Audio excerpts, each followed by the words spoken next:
کہ یہ پہلی امت ہے کہ اس کے نبی کو نبی پاک صلی اللہ علیہ وسلم کو شفاعت کا حق ملا ہی، اس کے ساتھ ساتھ اس امت کو بھی شفاعت کا حق ملا ہے۔ اس کے بچے، اس کے حفاظ، اس کے علماء، اس کے اولیاء بزرگان دین یہ بھی سفارش کریں، ان کی سفارش اور شفاعت کے نتیجے میں لاکھوں کروڑوں کی تعداد میں لوگ جنت میں جائیں۔ یہ رمضان کا روزہ اس امت محمدیہ کی اللہ پاک نے 4 بنیادی اور اہم عبادتیں اس امت محمدیہ پر لازم فرمائی ہے۔ ان میں سے ایک نماز ہے، ہر ایک کی اپنی اپنی خصوصیت ہے۔ نماز مومنوں کی معراج ہے، ہر پروردگار کی ملاقات ہے۔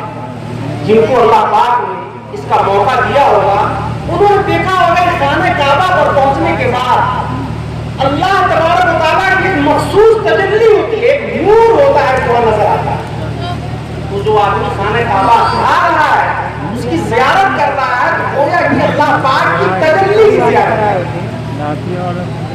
تو حج جو ہے یہ اللہ پاک کی ملاقات ہے۔ زکات کی خصوصیت یہ ہے کہ شریعت کا ٹیکس ہے، اور روزے کی خصوصیت یہ ہے کہ یہ اس امت کو گناہوں سے پاک و صاف کرنے کا ایک کورس ہے۔ اس امت کو گناہوں سے دھونے کا ایک کورس ہے، ایک نصاب۔ اس پورے مہینے میں جو عبادتیں اللہ پاک نے رکھی ہیں، ان عبادتوں کے نتیجے میں، روزوں کے نتیجے میں، تراویح اور اعتکاف کے نتیجے میں انسان اس طرح گناہوں سے دھل جاتا ہے جیسے کہ بھٹی کے اندر زنگ آلود لوہا کچھ دیر آگ رکھنے کے بعد بالکل پاک و صاف ہو جاتا ہے۔ یہ روزے کی خصوصیت ہے۔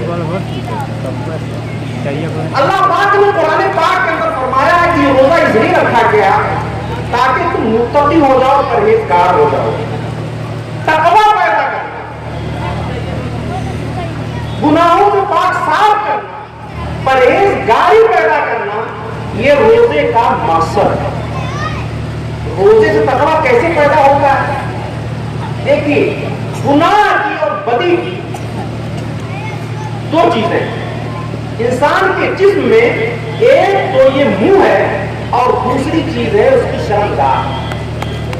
حدیث میں فرمایا گیا ہے کہ گناہوں کا سرچشمہ 2 چیزیں ہیں، الفم والفرج، کہ منہ اور شرمگاہ یہ بدی کا اور گناہوں کا سرچشمہ ہے۔ جو ان کی حفاظت کر لے، پرہیزگاری اس کے لیے طے ہے، یقینی ہے۔ روزے کے اندر انہی دونوں چیزوں پر پابندی لگائی گئی ہے، منہ پر پابندی لگائی گئی ہے، شرمگاہ پر پابندی لگائی گئی ہے۔ جو ان 2 چیزوں کی ضمانت لے لے، اللہ کے رسول صلی اللہ علیہ وسلم کی ارشاد کے مطابق اس کی پرہیزگاری کو کوئی روک نہیں سکتا، اس کے تقوی کو کوئی روک نہیں سکتا۔ تو روزہ اس لیے تقوی کا سبب ہے کہ جو چیز گناہ کا سبب ہے اس پر بینڈ لگ جاتا ہے، اس پر پابندی لگ جاتی ہے۔ عجیب و غریب خصوصیات ہیں، عجیب و غریب فضائل ہیں روزے کے۔ بہت سن چکے ہوں گے آپ کہ روزہ ایک ایسا موسم ہے، ایک ایسا وقت ہے جس میں روز جنت سجائی جاتی ہے مسلمانوں کے لیے، پورے انتظار کرتی ہیں، وہاں کی نعمتیں انتظار کرتی ہیں، شیاطین جکڑ دیے جاتے ہیں تاکہ کسی کو برائی کا موقع نہ ملے۔ اللہ تعالیٰ صرف پرہیزگاری نہیں بنانا چاہتے بلکہ جو رکاوٹیں ہیں پرہیزگاری کی اس کو بھی دور کر دیتے ہیں۔ گناہ کا سب سے بڑا ذریعہ ہی شیطان ہے۔ اللہ تبارک و تعالیٰ اس کو جکڑ دیتے ہیں، اس کو بندی اور قیدی بنا دیتے ہیں تاکہ کوئی رکاوٹ باقی نہ رہے۔ عام طور پر لوگ پوچھتے ہیں کہ اگر شیطان بندی ہو جاتا ہے تو پھر انسان رمضان میں روزے کے مہینے میں گناہ کیوں کرتا ہے، اس سے غلطیاں کیوں ثابت ہوتی ہیں؟ حضرات علماء یہ لکھتے ہیں کہ رمضان میں گناہ کے ثابت ہونے کی وجہ کچھ دوسری بھی ہے۔ ایک یہ ہے کہ اس کے ساتھ اس کا نفس لگا ہوا ہے۔ قرآن پاک کہتا ہے ان نفس الامارۃ بالسوء، یہ جو نفس انسان کا ہے، نفس امارہ، یہ خود ایک شیطان ہے، یہ بھی گناہوں کا حکم دیتا ہے، یہ بھی بدی کو اکساتا ہے، قرآن کہتا ہے۔ اور دوسری بات یہ ہے کہ 11 مہینے تک جب آدمی شیطان کے ساتھ رہا، شیطان نے اسے بہکایا، شیطان نے اسے گناہوں میں مبتلا کیا، تو 11 مہینہ گزرنے کے بعد جب 12واں مہینہ شروع ہوتا ہے تو اس کے اثرات باقی رہتے ہیں۔ شیطان چھوڑ تو دیتا ہے ساتھ، لیکن اثرات باقی رہتے ہیں، بالکل جیسے کہ ابھی میں نے مثال دی تو لوہے کو جب آپ آگ میں ڈالتے ہیں تو آگ سے نکالنے کے بعد فوراً لوہا ٹھنڈا نہیں ہو جاتا۔ تو یہ جو آگ ہے اس کی مثال شیطان کی ہے کہ شیطان دور ہو گیا لیکن گناہ کا جذبہ فوراً ختم نہیں ہوا۔ جیسے آگ سے نکالنے کے بعد لوہا فوراً ٹھنڈا نہیں ہوتا، کچھ دیر تک گرمی باقی رہتی ہے، ایسے ہی شیطان اگر کہ ساتھ چھوڑ دیتا ہے لیکن اس کے باوجود اس کی صحبت کے، اس کی دوستی کے اثرات باقی رہتے ہیں، اور انہی اثرات کا نتیجہ ہے کہ رمضان میں بھی آدمی گناہ کرتا رہتا ہے۔ اللہ کے رسول صلی اللہ علیہ وسلم نے ارشاد فرمایا کہ رمضان یہ ایسا مہینہ ہے کہ اس میں ایک سجدہ پر 25,000 نیکیاں ملتی ہیں، ایک سجدہ کرنے پر 25,000 نیکیاں ملتی ہیں، اور ہر دن روزے دار کے لیے 70,000 فرشتے صبح سے لے کر شام تک روزے دار کے لیے استغفار کیا کرتے ہیں۔ روزانہ ایک دعا قبول ہوتی ہے، یہ گارنٹر بات ہے کہ روزے دار کی ایک دعا صبح سے لے کر شام تک روزانہ قبول ہوتی ہے۔ اللہ تبارک و تعالی امت محمدیہ مسلمانوں کے کمپٹیشن کو دیکھتے ہیں، ان اللہ ينظر الى تنافسكم ويباهي بكم ملائکہ، اللہ تعالیٰ یہ دیکھتے ہیں کہ میرے یہ بندے، یہ مسلمان میری کتنی عبادت کر رہے ہیں، میرے پہ دیکھی ہوئی نعمتوں، اندیکھی جنتوں پر یقین کرتے ہوئے، میری نبی کے بتائے ہوئے احکام پر ایسا آدھا دھند عمل کر رہے ہیں، یہ کیسے پیارے بندے ہیں، یہ کیسے سچے بندے ہیں۔ اللہ تبارک و تعالیٰ فرشتوں کے درمیان فخر کرتے ہیں کہ یہ وہی انسان ہے جس پر تم جو ہے اعتراض کر رہے تھے ان کی پیدائش پر، یہ اللہ کس کو پیدا کر رہے ہیں آپ، یہ تو فساد مچائے گا، یہ دنگا کرے گا جا کر کے زمین میں۔ اللہ تعالیٰ کہتے ہیں یہ وہی بندہ ہے جس کی تخلیق پر فرشتوں تم اعتراض کر رہے تھے، آج دیکھو تہجد میں لگا ہوا ہے، آج دیکھو نوافل میں لگا ہوا ہے، تلاوت میں لگا ہوا ہے، روزے میں لگا ہوا ہے۔ اللہ تبارک و تعالیٰ روزے دار کے عمل کو دیکھ کر کے فرشتوں کے بیچ فخر کرتے ہیں، فخریہ طور پر اس کو بیان کرتے ہیں، اور فرشتوں کو ان کی غلطی آتی ہے۔ جب کسی سے تعلق ہوتا ہے تو اس کی ہر ادا پیاری لگتی ہے۔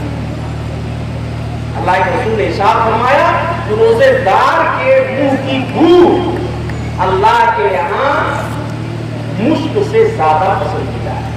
مشک یہ دنیا کی قیمتی ترین خوشبو ہے، سب سے قیمتی خوشبو۔ اللہ کے رسول فرماتے ہیں کہ جب بندہ روزہ رکھتا ہے اس کے آداب کے ساتھ تو اللہ پاک کو اس کے منہ کی جو بدبو ہوتی ہے وہ مشک سے زیادہ اچھی لگتی ہے۔ لیکن یہاں پر یہ بات یاد رہے کہ یہاں پر وہ بدبو مراد نہیں ہے جو منہ کو گندا رکھنے کی وجہ سے، منہ میں گندگی لگنے کی وجہ سے، میل کچیل لگنے کی وجہ سے پیدا ہوتی، بلکہ یہ وہ بدبو مراد ہے جو معدے کے خالی ہونے کی وجہ سے، پیٹ کے خالی ہونے کی وجہ سے پیٹ سے جو گیس نکلتی ہے اور اس گیس میں جو بو ہوتی ہے وہ گیس کی بو مراد ہے۔ منہ کے اندر جو گندگی لگتی ہے وہ گندگی کی بو مراد نہیں ہے۔ اسی لیے روزہ کے اندر مسواک کرنے کا حکم دیا گیا ہے۔ اللہ کے رسول صلی اللہ علیہ وسلم خود مسواک کیا کرتے تھے صبح سے شام تک۔ اگر کوئی منہ والی بدبو ہی مراد ہوتی پھر تو مسواک پر پابندی لگ جانی چاہیے۔ کیوں؟ اس لیے کہ جب مسواک کریں گے تو منہ کی بدبو تو ختم ہو جائے گی، جب گندگی گئی بدبو ختم۔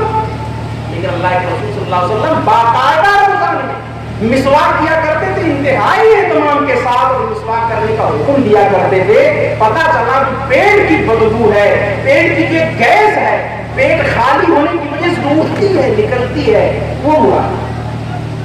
حدیث میں آتا ہے کہ میدان محشر میں جب نفسی نفسی کا عالم ہوگا, حساب و کتاب میں لوگ لگے ہوئے ہوں گے, روزہ دار تنہا ایسے ہوں گے کہ وہ کھانے پینے میں لگے, باقی لوگ حساب و کتاب میں پریشان ہوں گے, اور روزہ دار کیا کر رہے ہوں گے, کھا پی رہے ہوں گے.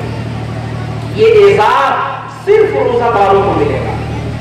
اور یاد رکھیے کہ یہ اس کا صرف دنیاوی فائدہ ہی نہیں ہے, صرف دینی فائدہ ہی نہیں ہے, بلکہ حدیث میں فرمایا گیا کہ اس کا دنیاوی فائدہ بھی ہے. حدیث میں اللہ کے رسول صلی اللہ علیہ وسلم نے ارشاد فرمایا, صوموا تصحوا وصافوا تستغنوا. آپ نے فرمایا کہ لوگوں روزہ رکھو, صحت مند رہو, گھر چھوڑو, مالدار ہو جاؤ گے. یہ دو بات اللہ کے رسول صلی اللہ علیہ وسلم نے حدیث میں ارشاد فرمایا کہ روزے کی وجہ سے صحت بھی بنتی ہے. یہ ایک مہینہ جو آدمی خالی پیٹ رہتا, ایک شرط ہے, وہ شرط یہ ہے کہ بالکل حلق تک آدمی نہ کھائے, ایک دو لقمہ کم کھائے, پیٹ کو مکمل نہ بھرے. اگر اس انداز کا کوئی روزہ رکھتا ہے اور اس انداز کا کوئی افطار اور سحری کرتا ہے تو حدیث کے اندر جو بات فرمائی گئی ہے یہ 100% صحیح ثابت ہوگی. صوم کو تصحیح کہ لوگوں روزہ رکھو, صحت مند رہو. یہ ایک مہینہ جو روزہ رکھا جاتا ہے جدید سائنسی تحقیق کے مطابق, میڈیکل سائنس کی تحقیق اور ریسرچ کے مطابق 11 مہینوں کی معدے کے اندر, جسم کے اندر جو گندگی, آلائش اور فضلہ جمع ہو جاتا ہے, اس فضلے اور گندگی اور آلائش کو صاف کرنے کا سب سے بڑھیا ذریعہ یہ روزہ ہے. یہ آج کل کے سائنسداں کہتے ہیں, آج کل کے بڑے بڑے جو ہے ماہرین حیوانات کہتے ہیں, بڑے بڑے اطباء کہتے ہیں. تو اس کا فائدہ صرف دینی نہیں ہے, دنیاوی فائدہ ہے. اور دوسری بات اللہ کے رسول نے بہت پیاری فرمائی, اس میں ہم لوگوں کے لیے بڑی فرق ہے. اللہ کے رسول نے فرمایا کہ نکلو, مالدار ہو جاؤ کے سفر کرو. ہمارا کیا حال ہے, اس میں ہماری عبرت, گھر نہیں چھوڑتے, ہمارا کاروبار خراب ہو گیا, پاور لوم نہیں چل رہا ہے, کوئی اور کام کر لیں گے, وہ بھی نہیں, ٹھیلا چلا لیں گے, ٹھیلا بھی نہیں چلا سکتے, گاڑا مٹی کر لیں گے, گاؤں نہیں چھوڑیں گے, محلہ نہیں چھوڑیں گے. اللہ کے رسول کہہ رہے ہیں کہ سفر کرو, نکلو, روزگار کے لیے نکلو. رسول اللہ صلی اللہ علیہ وسلم کی سنت ہے. اللہ کے رسول صلی اللہ علیہ وسلم خود کاروبار کے لیے آپ نے شام کا سفر کیا ہے, آپ نے یمن کا سفر کیا ہے, آپ نے فلسطین کا سفر کیا ہے. ان سفروں کا تذکرہ قرآن پاک لیلا کی قریشی الا فی امرئ الشتاء والصیف, اللہ پاک نے تذکرہ کیا ہے کہ قریش والے یاد کرو, میرے احسانوں کو یاد رکھو کہ میں نے تمہیں کاروبار کے مواقع عطا فرمائے. تم شام جاتے ہو گرمیوں کے موسم میں کیونکہ شام کا علاقہ ٹھنڈا ہے, تم یمن جاتے ہو سردیوں کے موسم میں کیونکہ یمن کا علاقہ گرم ہے. اس راستے کو ہم نے پرامن بنایا, تمہارے لیے ہم نے حالات سازگار کیے, اسی کاروبار کی بدولت آج تم خوشحال ہو اور دنیا کے چودھری بنے ہوئے ہو. ہمارے احسان کو یاد رکھو. حدیث یہ کہتی ہے کہ کاروبار کے لیے, رزق میں برکت کے لیے بلا تکلف سفر کرنا چاہیے, گھر بار چھوڑنا چاہیے, ہاتھ پر ہاتھ رکھ کر کے تکیہ کیے نہ بیٹھے ہو. یہ سنت ہے. یہ مت کہیے گا کہ میں دنیا کی بات بتا رہا ہوں, میں ایک حدیث کی تشریح کرتا ہوں. ہمارے بہت سارے مسائل کا حل یہ ہماری کاہلی ہے کہ ہم گھر چھوڑ کے کہیں نہیں جاتے. دنیا کی دوسری قومیں اسی ہندوستان کے اندر قومیں بستی ہیں. میں گجراتیوں کا تذکرہ کر رہا ہوں, میں کیرالیوں کا تذکرہ کر رہا ہوں, میں ساؤتھ کے لوگوں کا تذکرہ کر رہا ہوں. وہاں کے لوگ بے تکلف گھر چھوڑ دیتے ہیں, اور جب تک ان کی صحت رہتی ہے, جب تک ان کے جسم میں طاقت رہتی ہے, خوب بڑھیا کاروبار کرتے ہیں, گھر والے خوشحال, قوم کی خدمت ہو رہی ہے, ملت کی خدمت ہو رہی ہے, چندے دیے جا رہے ہیں, دینی خدمات میں تعاون ہو رہا ہے، یہ چیز یہ بھی مطلوب ہے۔ اب ایک بات، یہ فضائل ابھی روزے کے بیان کیے گئے، یہ فضائل حاصل کرنے کے لیے بھی کچھ شرائط ہے۔ بلا وجہ یہ فضیلت نہیں ملے گی جو بھی بیان کی گئی کہ روزے دار کے منہ کی بدبو اللہ کے ہم مشک سے زیادہ پسندیدہ ہے، روزانہ 70,000 فرشتے استغفار کی دعا کرتے ہیں، استغفار کرتے ہیں اس کے لیے، ایک سجدہ کی 25,000 نیکیاں ملتی ہیں۔ یہ جو ساری فضیلتیں ہیں یہ مفت میں اور بلا وجہ حاصل ہونے والی نہیں، بلکہ روزہ کامل ہونا چاہیے۔ اللہ کے رسول صلی اللہ علیہ وسلم نے فرمایا کہ یہ روزہ ڈھال ہے، الصوم جنۃ من النار، یہ روزہ دوزخ سے ڈھال ہے، دوزخ سے آدمی کو بچاتا ہے۔ ڈھال جانتے ہیں کیا چیز ہے؟ ڈھال وہ ہتھیار ہے جو پہیے کی طرح ہوتا ہے۔ آپ نے فوٹو میں دیکھا ہوگا جب تلواروں سے نیزوں سے جنگیں ہوا کرتی تھی تو پہیے کی طرح کی ایک چیز ہوتی تھی، ایک ہاتھ میں تلوار ہوتی تھی اور دوسرے ہاتھ میں وہ گول چیز ہوتی تھی، وہ لوہے کے پتھر کی بنائی جاتی تھی، مضبوط دھات کی بنائی جاتی تھی۔ جب دشمن حملہ کرتا تھا تو وہ ڈھال سامنے رکھ کر کے اس کے حملے کو روکا جاتا ہے اور اس طرح اپنے جان کی حفاظت کی جاتی ہے۔ اللہ کے رسول فرماتے ہیں کہ جو روزہ ہے یہ دوزخ سے ڈھال ہے۔ اگر آدمی روزہ رکھے آداب کے ساتھ، اس کی شرائط اور مستحبات کے ساتھ، اس کی سنتوں کے ساتھ، تو پھر دوزخ اس کے قریب نہیں آ سکتا، وہ دوزخ کے قریب نہیں آ سکتا۔ اللہ کے رسول فرمایا کہ یہ ڈھال ہے مومن کے لیے، بشرطے کہ وہ اس کو پھاڑ نہ ڈالے۔ حضرات صحابہ نے پوچھا یہ اللہ کے رسول یہ ڈھال کو پھاڑنا کیا چاہیے؟ آپ نے فرمایا ڈھال دو چیزوں سے پھٹتی ہے، یہ روزہ جو ہے دو چیزوں سے پھٹ جاتا ہے، گالم گلوچ کرنا اور جھگڑا کرنا۔ اگر کوئی جھگڑا کرے گا روزہ رہتے ہوئے گالم گلوچ کرے گا تو یہ ڈھال پھٹ جائے گی۔ اب دوزخ سے جو یہ ڈھال حفاظت نہیں کرے گی۔ ایک دوسری حدیث کے اندر اللہ کے رسول صلی اللہ علیہ وسلم نے فرمایا کہ اگر کوئی آدمی جھوٹ بھی بولتا ہے، کوئی آدمی غیبت بھی کر رہا ہے، کوئی آدمی دھوکہ بازی بھی کر رہا ہے، تو ایسے آدمی کے بھوکا پیاسا رہنے کی اللہ کو ضرورت نہیں۔ پتا چلا کہ روزہ رکھتے ہوئے اگر کوئی آدمی جھوٹ بول رہا ہے، غیبت کر رہا ہے، دوسرے کی دھوکے دے رہا ہے، یہ روزہ بیکار ہے، بے اثر ہے، کوئی فائدہ اس کا نہیں۔ اللہ کے رسول صلی اللہ علیہ وسلم بتا رہے ہیں کہ یہ بھوکا پیاسا رہنا ہے۔ ایک حدیث میں آپ نے فرمایا کہ کچھ روزے دار ایسے ہیں جن کو بھوکا رہنے اور پیاسا رہنے کے سوا کچھ حاصل نہیں ہوتا، اور کچھ تہجد گزار ایسے ہیں جن کو رات میں جاگنے کے سوا کچھ حاصل نہیں ہوتا۔ وہ تہجد گزار کون ہے؟ جو جاگ رہے ہیں، بس نماز پڑھ رہے ہیں بے دلی کے ساتھ، گپ شپ کیے جا رہے ہیں، غیبتیں ہو رہی ہیں، پتا چلا کہ روزہ رکھنا مطلوب ہے اس کے آداب کے ساتھ، اس کی شرائط کے ساتھ، جب جا کر کے اس کا یہ نتیجہ ظاہر ہوگا۔ روزے کے اندر کچھ معمولات ہیں۔ معمولات کیا ہیں؟ زیادہ سے زیادہ تلاوت اور قرآن کو، کلام الہی کو اس روزے سے اور اس مہینے سے بڑی خاص مناسبت۔ کتابوں میں لکھا ہوا ہے کہ جتنی آسمانی کتابیں ہیں سب جو ہے ماہ رمضان ہی میں نازل، توریت ہو، زبور ہو، انجیل ہو، قرآن پاک ہو، ساری کی ساری آسمانی کتابیں رمضان ہی میں نازل ہوئی۔ پتا چلا کلام الہی سے اس مہینے کو خاص مناسبت۔ حضرت جبریل بھی رسول اللہ صلی اللہ علیہ وسلم کے پاس تشریف لاتے تھے، قرآن سنتے تھے اور کہتے تھے کہ محمد قرآن سنائیے۔ آپ صلی اللہ علیہ وسلم قرآن سناتے تھے حضرت جبریل امین کو، جبریل امین کو قرآن سناتے تھے رسول اللہ صلی اللہ علیہ وسلم کو۔ پتا چلا اس مہینے کو خصوصی اہتمام ہونا چاہیے، تلاوت، نوافل کا خصوصی اہتمام ہونا چاہیے۔ نماز تو آپ باقی رمضان باقی سال میں بھی پڑھیں گے، 5 نمازوں کا اہتمام تو باقی سال میں بھی ضروری ہے، لیکن 11 مہینوں میں جو فرائض کچھ کوتاہیاں ہو جاتی تھی، کبھی نماز قضا ہو جاتی تھی، کبھی اس کی سنتیں پہلی یا بعد کی چھوٹ جایا کرتی تھی، اب وہ کوتاہی بھی نہیں ہو جائے۔